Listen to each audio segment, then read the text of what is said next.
은혜 받을 하나님의 말씀은 누가복음 4장 14절에서 23절 말씀입니다. 제가 봉독해 올리겠습니다. 예수께서 그 자라나신 곳 나사렛에 이르사 안식일에 늘 하시던 대로 회당에 들어가사 성경을 읽으려고 서심해 선지자 이사야의 글을 들이거늘 책을 펴서 이렇게 기록된 글을 찾으시니 곧 주의 성령이 내게 임하셨으니 이는 가난한 자에게 복음을 전하게 하시려고 내게 기름을 부으시고 나를 보내사 포로된 자에게 자유를 눈먼 자에게 다시 보게 함을 전파하며 눌린 자를 자유롭게 하고 주의 은혜의 해를 전파하게 하려 하심이라 하였더라. 책을 덮어 그 말을 그 맡은 자에게 주시고 앉으시니 회당에 있는 자들이 다 주목하여 보더라. 이에 예수께서 그들에게 말씀하시되 이 글이 오늘 너희 귀에 응하였느니라 하시니 그들이 다 그를 증언하고 그 입으로 나오는 바 은혜로운 말을 놀랍게 여겨 이르되 이 사람이 요셉의 아들이 아니냐. 예수께서 그들에게 이르시되 너희가 반드시 의사야 너 자신을 고치라 하는 속담을 인용하여 내게 말하기를 우리가 들은 바 가버나움에서 행한 일을 내 고향 여기서도 행하라 하리라. 아멘. 이 말씀을 가지고 이 글이 오늘 너희 귀에 응하였느니라 라는 의미가 무엇인가 라는 주제로 말씀 나누겠습니다. 앉으십시오.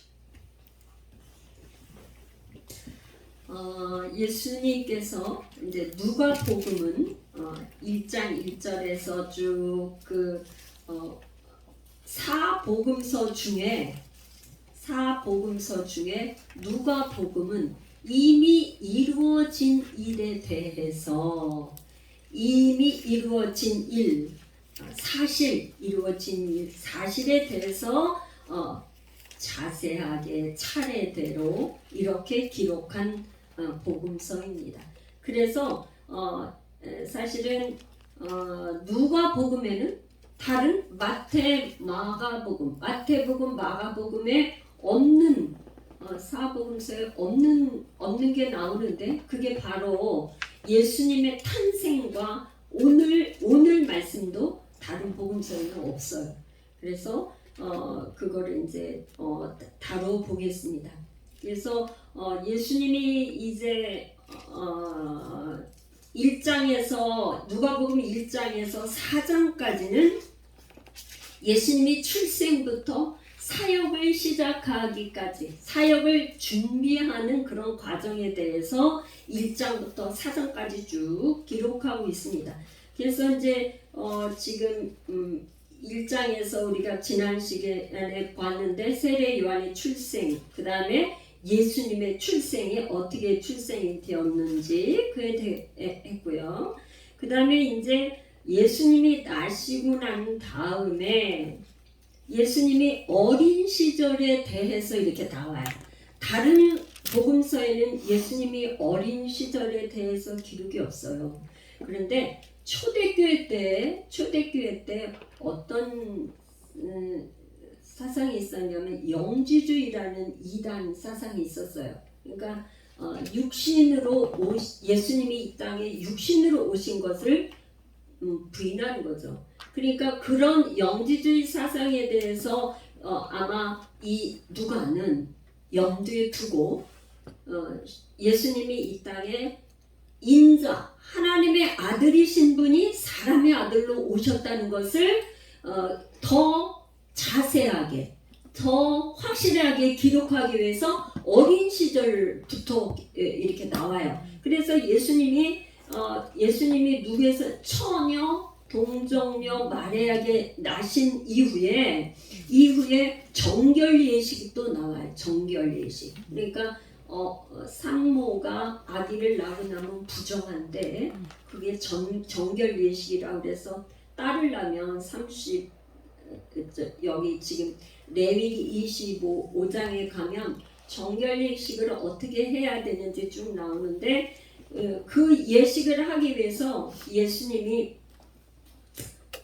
뭐냐면 산비둘기 한 쌍과 어린 집비둘기 2마리 이걸 가져가서 한 마리는 번제물로 한 마리는 속죄제물로 이렇게 드리는데 이거는 이제 말하자면 예수님의 가정이 굉장히 가난했던 걸 얘기하는 거예요. 왜? 어린 양으로 바쳐야 되는데 어린 양으로 바칠 힘이 없어. 그런 어린 양이 없을 경우에는 집비둘기나 산비둘기로 드려도 된다 이렇게 규정이 돼 있으니까 예수님의 가정이 얼마나 가난했는지 여기 지금 그것까지 구체적으로 아주 사실을 이렇게 얘기했어요. 그러니까 2장 24절에 보면 또 주의 율법에 말씀하신 대로 산비둘기 한 쌍이나 혹은 어린 집비둘기 둘로 제사하려 합니다. 이게 이제 정결인식을 하러 가신 거고 또 그 다음에 이제 다른 성경에 없는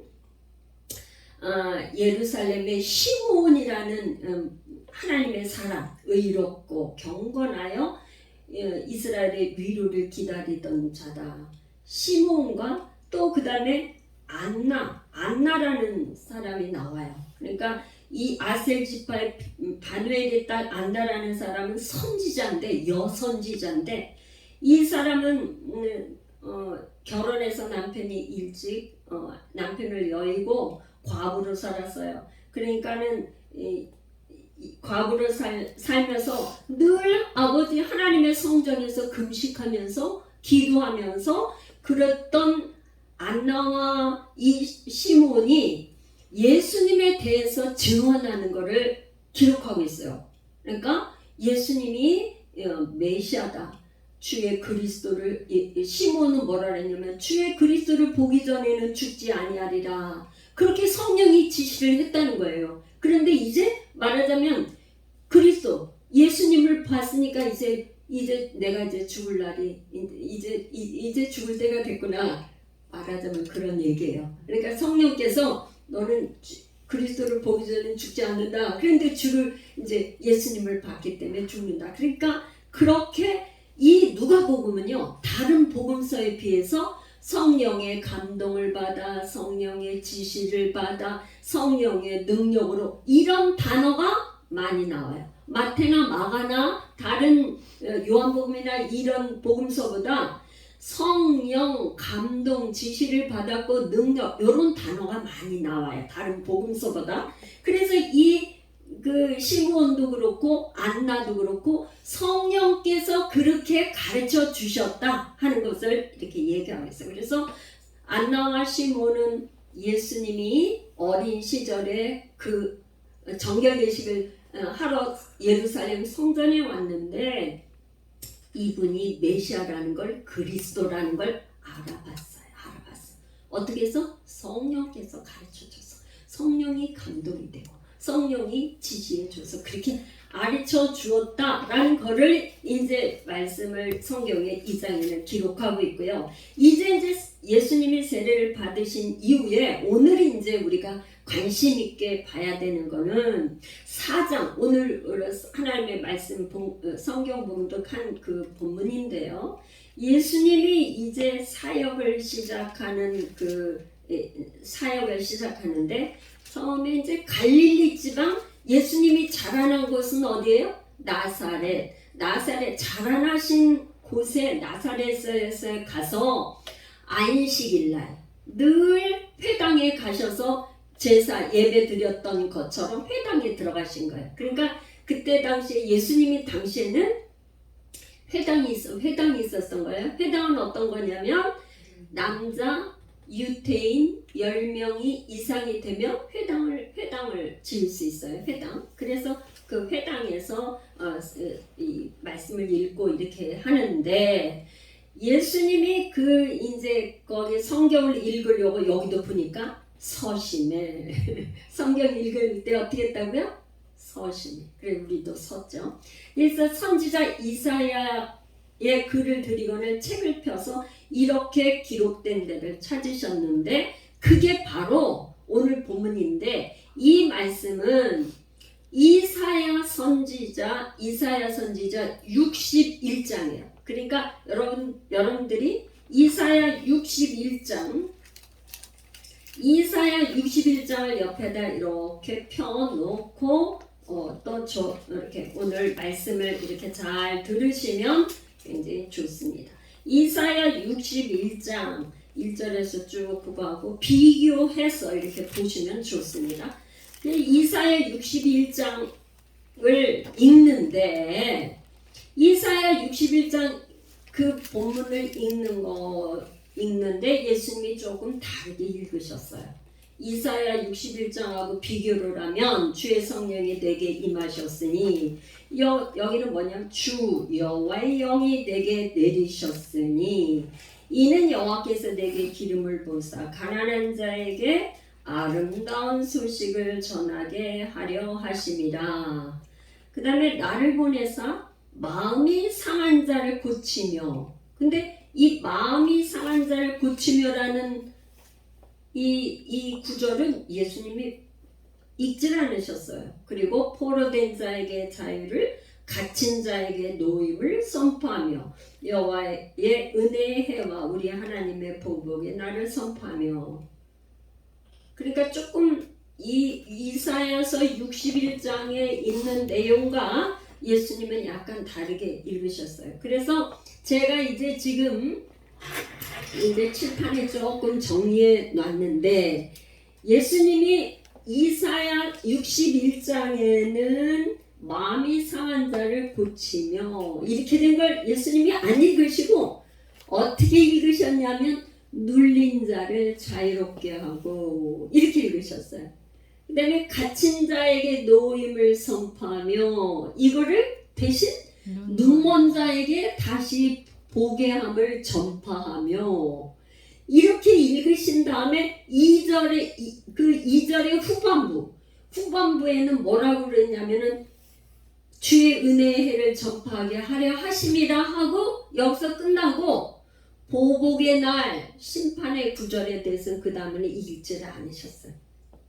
그러시면서 예수님이 어떻게 뭐라고 말씀하셨냐면 책을 덮어서 맡은 자에게 주시고는 회당에 있는 사람들에게 다 얘기하기를 이 글이 오늘 너희 귀에 응하였느니라. 아멘. 그러니까 이제 도대체 이 예수님이 그렇게 말씀을 하셨는데 거기에 있던 사람들이 놀라는 거. 여기서 어디서 한 거야? 예수님이 자라나신 곳 고향 나사렛에서 이렇게 얘기를 하니까 이 거기에서 듣던 유대인들이 깜짝 놀라는 거예요. 왜 그렇게 그게 했냐? 이제 오늘 요 말씀에 대해서 좀 자세히 이제 나누어 보겠습니다. 여기서 지금 우리가 궁금한 거는 주의 은혜의 해를 전파하게 하려 하심이라. 이걸 좀 제가 먼저 Q&A 발제물에 올려놓은 걸 보면은 주의 은혜의 해 이거는요 레위기 25장에 가면은 희년에 대해서 나오는 희년이 뭐냐? 희년은 이렇게 7년이 지나가면 7년이 하면은 안식년이에요. 일주일에 6일 동안은 우리가 열심히 일하고 7일 날은 제7이 되는 뭐예요? 안식일. 그 다음에 6년 동안 일하고 7년째 되면 안식년이에요. 그런데 7년이 어떻게 되냐면 곱하기 7회 7년에서 77이 49년이 되면 49년이 된 그 다음에 50년째가 되면 희년이 되는 거예요. 희년은 뭐냐? 이스라엘의 유대인들이 출애굽을 진짜 잘 한번 들어보세요, 여러분. 이스라엘 백성들이 출애굽을 해서 가나안 땅에 들어갔어요. 가나안 땅에 들어갔을 때 우리 하나님이 12지파에게 땅을 이렇게 분배해 줬어요. 레위 지파만 빼고 다 땅을 분배해줘서 땅은 팔거나 사거나 할 수 없어요. 하나님이 땅은 뭐예요? 하나님 거니까. 그래서 거기서 소출해서 농사지어서 이렇게 먹고 사는데 피치 못할 사정이 생긴 사람은 그 땅을 유지할 수가 없는 거야. 왜 그래?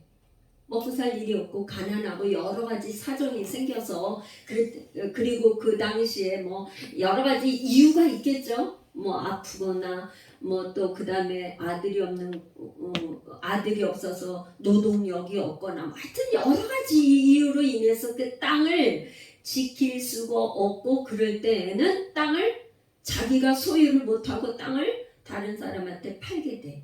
그렇게 돼서 자기가 땅을 가지지 못하고 있는 거예요. 그런데 하나님께서 만들어주신 이 희년 제도는 뭐냐면 50년째가 되면 원래 땅 주인에게 어떻게 돌려주는 거예요. 돌려주는 거.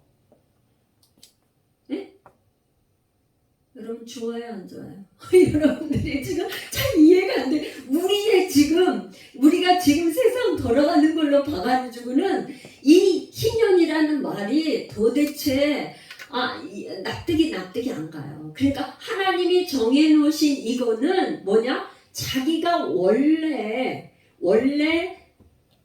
이 땅을 유지할 수가 없어갖고 다른 사람한테 빼앗겼다고 그래야 될까? 다 팔았거나 어떻게 했거나 다 그렇게 했단 말이에요. 저기에서 룻기에 보면 기업 물자 이런 게 계속 나오잖아. 보아스가 기업을 물러줬잖아. 그런 것처럼 저기인데 50년이 되면 반드시 원래 주인한테 다 돌려줘야지만 되게 그렇게 해놨다 이 말이야. 그런데 이스라엘 사람들이 바벨론의 포로로 잡혀간 거가 70년 만에 돌아왔잖아요. 그 뭐냐? 이 사람들이 안식년을 지키지를 않았어요. 안식년을. 그러니까 안식년을 지키지 않고 하니까 하나님께서 하나님의 말씀을 지키지 않으니까 바벨론에 70년 동안 포로로 잡혀가 있는 동안 이 땅에는 뭐가 됐어요? 안식을 하게 된 거예요. 하나님의 법대로 이게 했어야 되는데 그렇게 하지 않으니까. 그러니까 7년째 되면 농사를 안 지는 거 다 쉬는 거. 그 땅이 쉬게 만드는 거예요. 땅이 쉬게. 오늘날도 우리가 그 땅을 갖다가 계속 농사가 지면은 저는 농사 그렇게 안 잡아서 잘 몰라요. 모르지만 산성화가 돼가지고 거기 땅에 뭐가 있어? 땅에 양분이 있어야지 그게 풀과 뭐 이게 곡식이 자라고 할 텐데 양분이 없어서 그러잖아요. 그러니까 하나님이 한 해 동안은 그 땅을 묵혀두라 이 말이에요. 그게 하나님의 법칙이야. 근데 그걸 어기고 계속 함으로 인해서 하나님께서 강권적으로 여러 가지 그 중에 바벨론으로 포로로 잡혀가서 다 백성들이 잡혀가니까 땅이 묵었단 말이야. 그런데 예수님께서 오늘 오셔가지고 오늘 뭐라 그랬냐면 이 말씀을 이제 사역을 시작하기 전에 이 말씀을 선포하면서 이 글이 오늘 너희 귀에 응하였다. 그러니까 말하자면 예수님은 뭐예요? 이런 단순한 땅의 문제가 아니라 눌린 자를 자유롭게 하고 눈먼 자를 다시 보게 함으로 인해서 눈먼 자, 소경 그 사람이 보는 것이 얼마나 소원입니까? 근데 유태인들은 예수님을 메시아를 눈앞에 두고도 눈이 안 열려서 영적인 눈이 열리질 않으니까 보지를 못했어요. 보지를 못하니까 진정한 예수님은 뭘 원해요? 보기를 원하는 거예요. 너희들이 눌린 거 뭐에 눌렸어요? 모든 거에 눌렸죠. 모든 거에 세상살이 모든 거에 눌려 있는데 거기에서 해방 자유를 주기를 원하신다 이 말.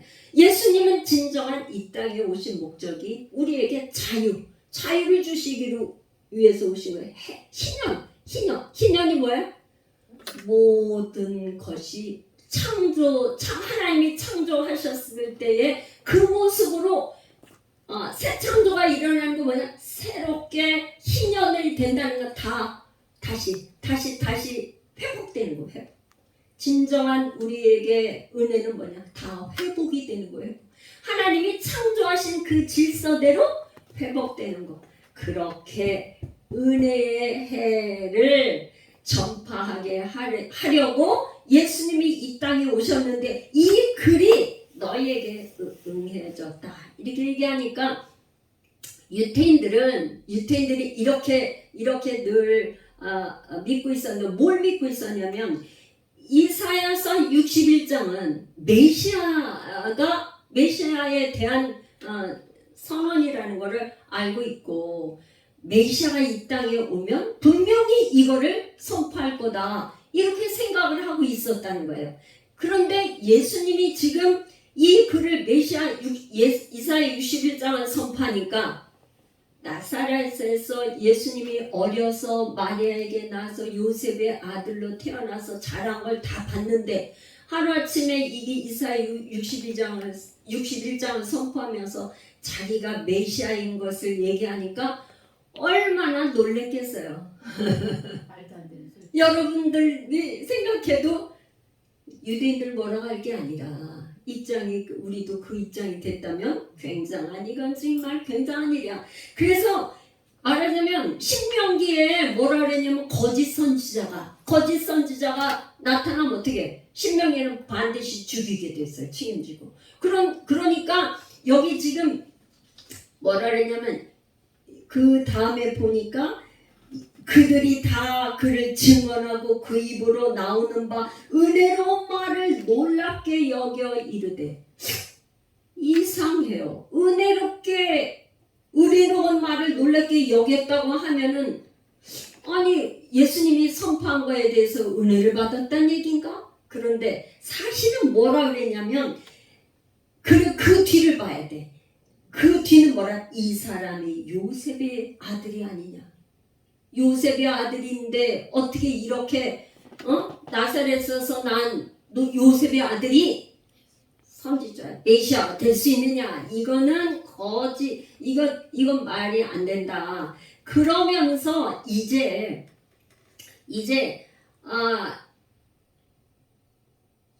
그다음에 그 얘기를 하니까 예수님께 이렇게 말씀을 하시는 거야. 그들에게 이르시되 너희가 반드시 의사야 너 자신을 고치라 하는 속담을 인용을 한다. 이 속담이 이런 속담이 있었다는 거예요. 뭐라 하냐면 의사야 너 자신을 고치라. 그러니까 의사라면 네 몸을 네가 고칠 수 있어야 된다. 그런 속담이 있는데 그 속담을 인용해서 내게 말하길 우리가 들은 바 가버나움에서 행한 일을 내 고향 여기서도 행하라. 그러니까 가버나움에서 행한 그런 기적을 여기서도 해. 그러니까 표적과 이적을 행해야 된다. 이렇게 말하자면 불신앙적으로 믿지 않는 태도로 그렇게 말한다. 그런 말이에요. 그러니까 예수님이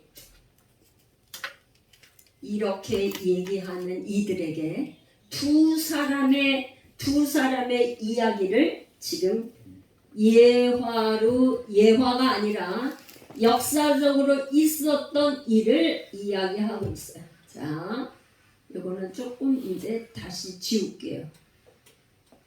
예수님이 누구를 얘기하냐면 시돈 땅의 사렙다 과부,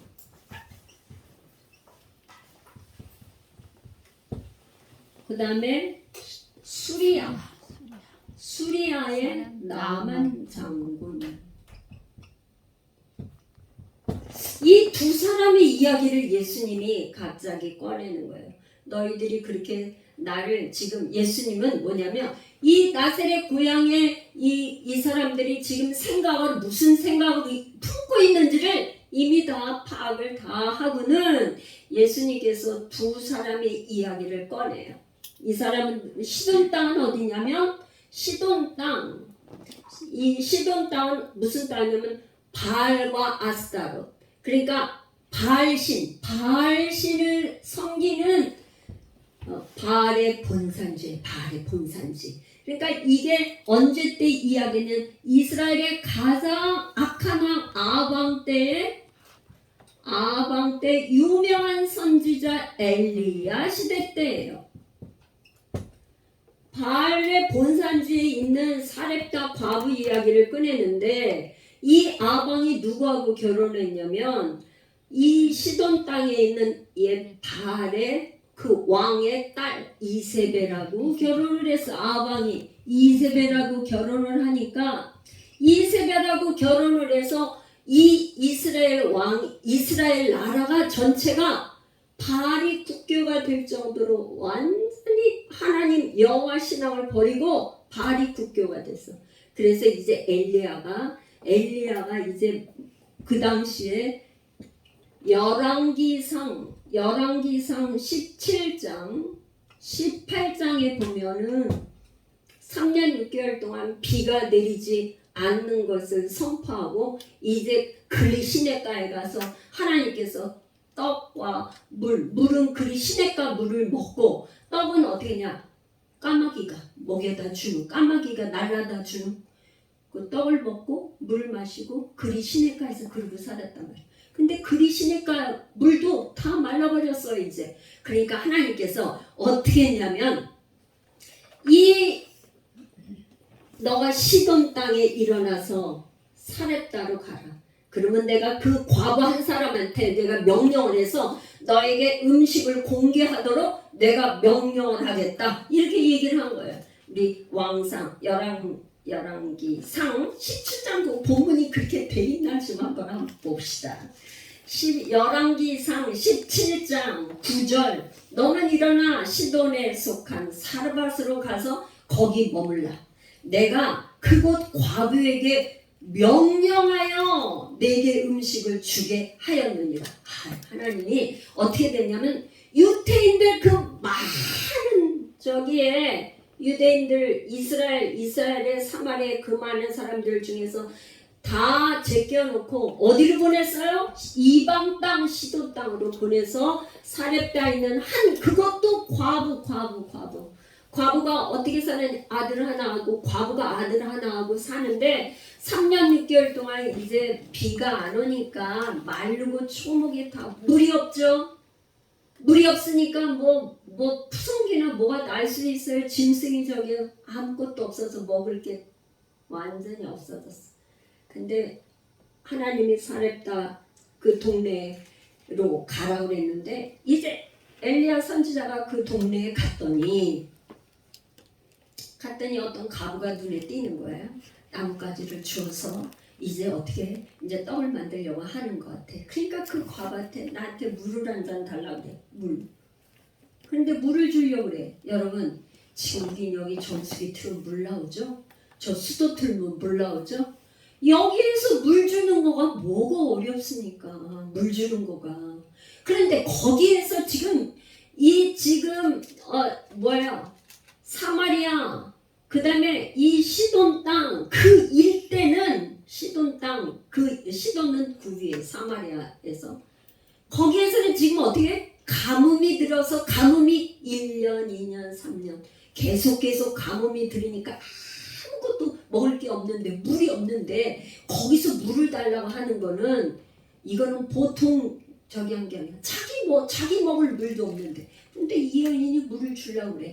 그러니까 엘리야가 그러지 말고 나에게 떡을 한 쪽 만들어서 나에게 주라. 그러니까 그냥 이 지금 사렙다 가부가 깜짝 놀라는 거야. 아니 나는 지금 우리 아들하고 이거 떡 하나 만들어서 마지막 아들하고 나하고 먹고 이제 죽을 일밖에 없는데 그걸 어떻게 당신에게 주니까. 그러니까 엘리야 선지자가 아니다.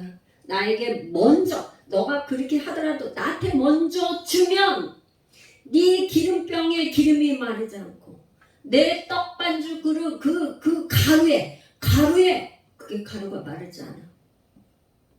근데 그 얘기를 듣고 이 과부가 그걸 만들어서 먼저 한 조각을 엘리야에게 주는 거예요. 선지자에게. 선지자가 말한 대로 그 다음부터는 그걸 만들어서 드리고 났는데 또 자기가 먹을 가루가 또 있고 기름이 또 나오고 기름 부으면 또 나오고 가루가 또 나오고 그게 성경에 지금 열왕기상 17장 18장까지 여러분들 집에 가서 꼭 한번 읽어보세요.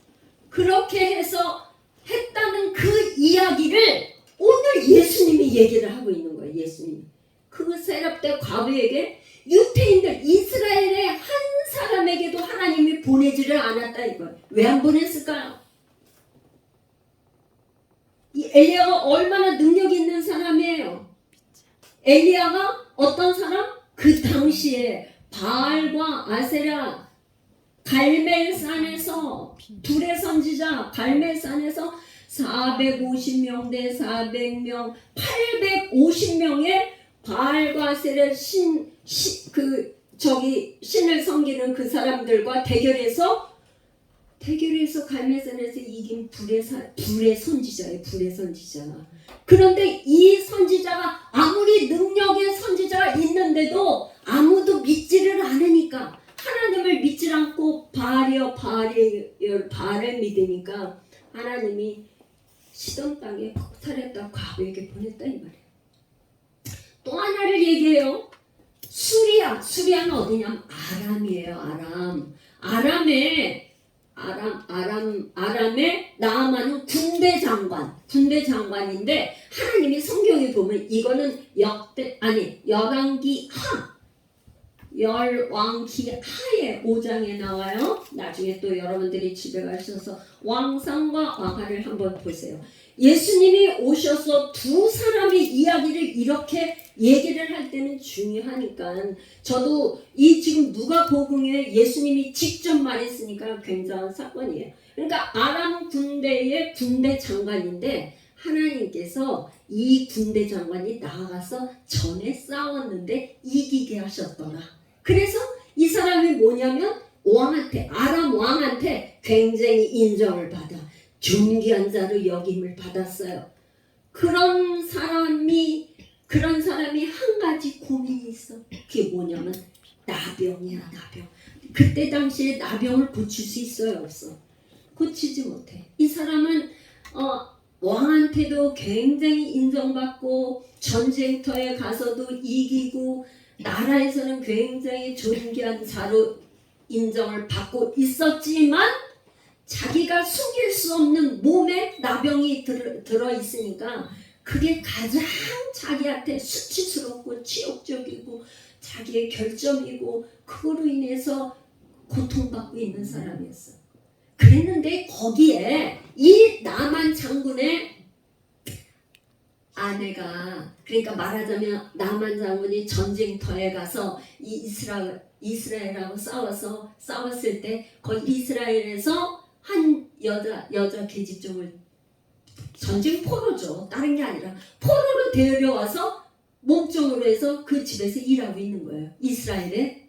그런데 이 여자아이가 뭐라 그랬냐면 우리 주인이 사마리아에 계셨더라면 참 좋을 건데 사마리아에는 유명한 선지자가 있어요. 그 선지자는 엘리사 선지자예요. 요 시대 때 이야기는 뭐예요? 엘리사는 누구야? 엘리야의 제자. 스승이 엘리야, 그 후계자 엘리사 선지자 앞에 있다면 고침받을 수 있습니다. 여러분, 이게 나병이 불치병인데 지금은 이제 그 나환자 촌 해가지고 저기지만 옛날에는 나병 걸리면 뭐 꼼짝 못했었잖아요.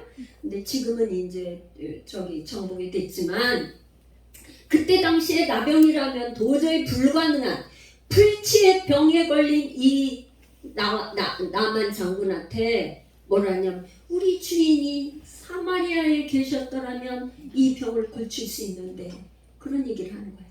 그러니까 이 나만이 여러분 생각해 보세요.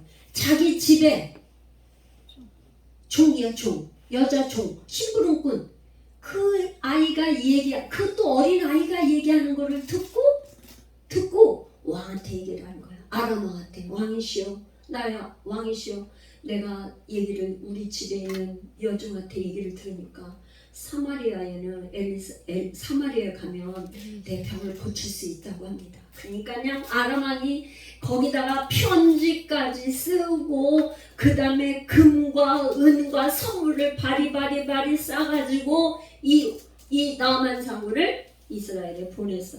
이스라엘 왕한테 보내니까 이스라엘 왕이 깜짝깜짝 놀라는 거예요. 뭐라 그러냐?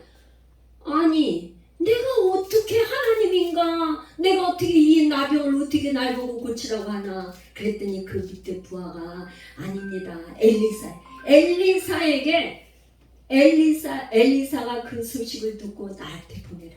그래서 이제 엘리사에게 갔어요. 이 남한 장군과 부하 직원들이 전부 다 이게 다 선물 바리바리 싸가지고 갔는데 문 앞에 당도하면은 이 남한 장군은 어떻게 생각했을까요? 남한 장군은 생각하기를 엘리사가 정중히 나와서 맞이해갖고 오셨으니까 하면서 자기를 맞이해가지고 거기 정말 이 상처난 부위에다가 뭐 약재를 바르든 뭐 하든 해서 안수를 하든 기도를 해주든 못해서 치료를 해줄 줄 알았는데 엘리사는 문에서 안에서 나오지도 않고 거기 게하시 종을 시켜가지고 우리 선지자가 얘기하는데 저 요단강에 가서 7번 목욕을 하라고 합니다. 그러니까요 이 나만 장군이 너무나 화가 났어요. 어떻게 나를 이렇게 대우할 수가 있느냐? 어떻게 이렇게 대화할 수 있냐? 요단강이 저도 이스라엘 성지순례 갈 때 가면 굉장히 흙탕물이에요. 요단강물이 흙탕물이에요, 흙탕물.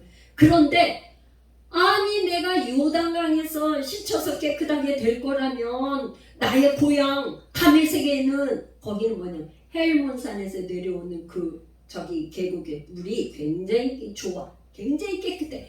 아니 나는 내 고향 그 다메섹 강에 가서 목욕을 하지 이 더러운 여기 요단강에서 내가 7번을 씻냐? 아주 너무 불쾌했어. 나만이 너무 화가 났어요. 그랬는데 여러분 참 이럴 때에 내 주위에서 나에게 한마디의 권고의 말을 믿음의 좋은 말을 해줄 수 있는 사람이 필요해. 그런데 거기 남한 장군의 부하들은 어때서 참 굉장히 생각이 긍정적인 사람이에요. 긍정적인 사람. 뭐라 그러냐면 아버지시여, 얘네 주인 보고 나만 보고 그런가. 아니 그보다 더 어려운 일을 시켜도 할 판인데 지금. 아니 그 요단강에 가서 7번 목욕하라는데 한번 해보면 어떻습니까? 그보다 더 어려운 일을 시켜도 지금 병이 나는 판국인데 해보는 게 어떠냐고.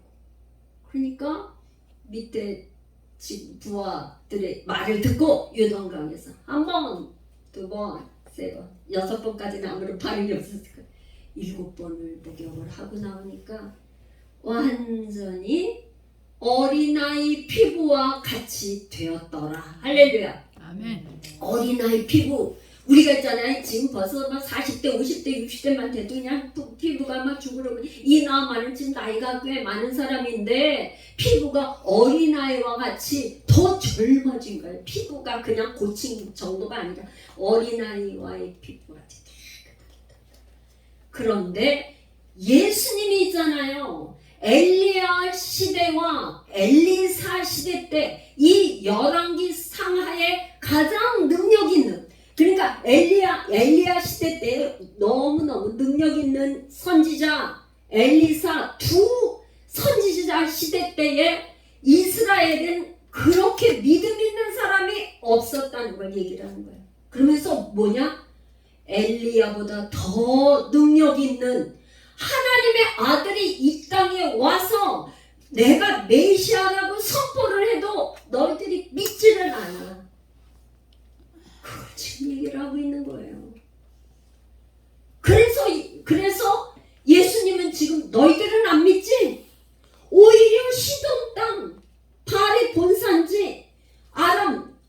그때 당시 아람은 강대국이에요.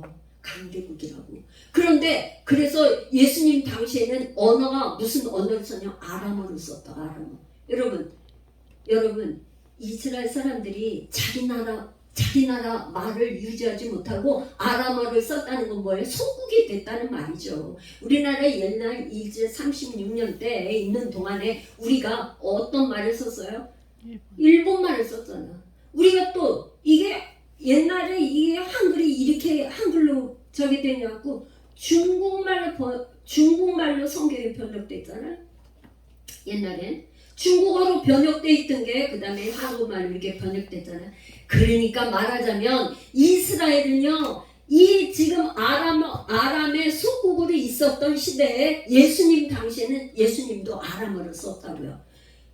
그런데 너희들은 그렇게 안 믿지?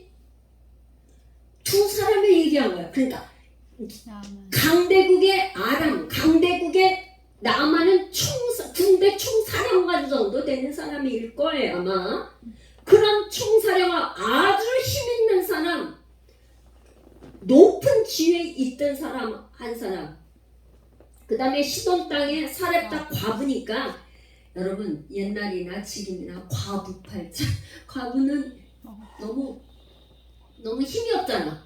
그런 사람 두 사람 아주 낮은 계급에 있는 과부 이야기, 높은 계층에 있는 나만 장군의 이야기를 두 가지 예를 들으면서 믿음을 말하자면 이 사람들은 그렇게 믿는데 너희들은 나를 눈앞에 보고도 믿지 않는다는 걸 오히려 이렇게 역으로 말씀을 하신 거예요. 그러면서 여러분 제가 여기에 이제 마지막 글에 질문을 여러분들에게 이렇게 올려놓았어요. 한번 생각해보기 이렇게 제가 올렸어요. 나는 한 끼 먹고 나면 죽을 처지에 있는데 그 한 끼로 선지자를 공개하였던 사렙다 과부와 같은 그런 믿음이 있는가? 또 나는 자존심과 체면을 다 버리고 나만처럼 하나님 말씀대로 그 흙탕물인 요단강 거기에서 내 몸을 던질 수 있을까? 아니면 세 번째 제가 질문했어요. 나는 형편과 사정, 그런 상황과 형편에 따라서 때로는 예수님을 이렇게 배척하지는 않나? 유대인처럼 그렇게 배척하지는 않나? 그렇게 제가 질문해봤어요. 지금 우리가 예수님이 부활하신 이후에 50일 만에 40일 동안 예수님이 부활한 그거를 보여주시고 열흘 만에 승천하셔서 승천하신 후에 열흘 만에, 그러니까 총 50일 만에, 부활한 지는 50일 만에, 승천하신 이후에 열흘 만에 그렇게 성령이 강림하셨어요. 성령님이 오셨어요. 그런데 여기 지금 누가복음과 사도행전에는 계속 뭘 얘기하냐면 성령의 감동으로, 성령의 감동, 성령의 지시를 받아서 성령의 능력으로, 이런 말이 계속 반복해서 나와요. 다른 복음서보다. 그러니까 누가는 있죠. 누가는 특별히 다른 복음서와 다르게 직업이 의사이다 보니까 굉장히 자세하게 세밀하게 앞으로 이제 병자를 고치는 것도 아주 더 다른 복음서 기자가 발견하지 못한 그런 단어를 사용하고 있어요. 그걸 이제 보는 거예요. 그래서 우리가 유태인들이 그렇게 배척하는 건 왜 그래요? 그들이 지식으로만 지식으로만 하나님의 말씀을 지식으로만 알았지 그들이 진짜 마음으로 영으로 깨닫지 못한 거예요. 그래서 우리가 성령 하나님이 우리에게 능력으로 입혀주시지를 않으면 하나님의 말씀대로 깨달아서 순종을 할 수가 수가 없어요. 순종을 할 수가 없어. 말씀이 여기 지식으로는 아는 거는 같은데 내 마음으로 믿어져서 순종은 안 돼. 오늘 이 여기에 순종했던 사렙과 과부 이야기, 나만 장군, 이 사람들은 지식으로 한 게 아니에요. 믿음은 뭐냐? 지식으로 끝나는 게 믿음이 아니야. 나 그거 아는데? 나 그거 알아. 나 나만 장군 이야기, 사렙과 과부 이야기 알아. 아는데 그거를 믿는 거는 그렇게 순종을 하는 거예요. 그렇게 행하는 거야. 믿음은 행함으로 증명이 됩니다. 할렐루야. 아멘. 믿는다는 건 내가 행동으로 행함으로 보여주는 거, 그게 믿음이에요. 제가 여러분들에게 꼭 말씀드리고 싶어요. 우리 이제 하루에 1시간씩 계속해서 기도를 해서 기도가 쌓이고 해서 성령 강림절에는, 이번에 우리 예수 열방교회 성령 강림절에는 정말 성령이 능력으로 입혀져서 우리 교회는 지금 다 멀리서 오세요. 그죠? 일산에서, 홍천에서, 또 그 다음에 여러 가지 형편과 사정에 이곳에 와서 예배 드리기가 너무 어려운 사정에 여러분들이 와서 예배 드리는 거 하나님이 정말 기뻐하시고 받으시고 아실 걸로 믿어요. 그런데 이제 여기에서 우리가 한 단계 업그레이드가 되려면 능력이 입혀지지 않으면, 성령이 능력으로 입혀지지 않으면 우리가 순종할 수 없어요. 왜? 지금 세상이 점점 가면 갈수록 너무 악해요. 세상의 죄악에 우리가 파묻혀 그냥 죄에 그냥 넘어져 버려요. 그런데 죄를 이기고 세상에서 유의 우리가 하나님 말씀에 쫓아갈 수 있으려면 우리 안에 성령으로 능력이 입혀져야 돼. 그렇게 되시는 여러분들 다 되시기를 축복합니다. 할렐루야. 그렇게 되기 위해서 우리 이제 한번 주여 한번 부르고 기도해요. 하나님, 우리가 누가복음 사도행전을 연이어서 공부하면서 이 말씀이 나에게 정말 믿어지고 행함이 있는 믿음으로 능력으로 입혀지게 하여 주시옵소서. 우리 주여 한번 부르고 기도합니다. 주여.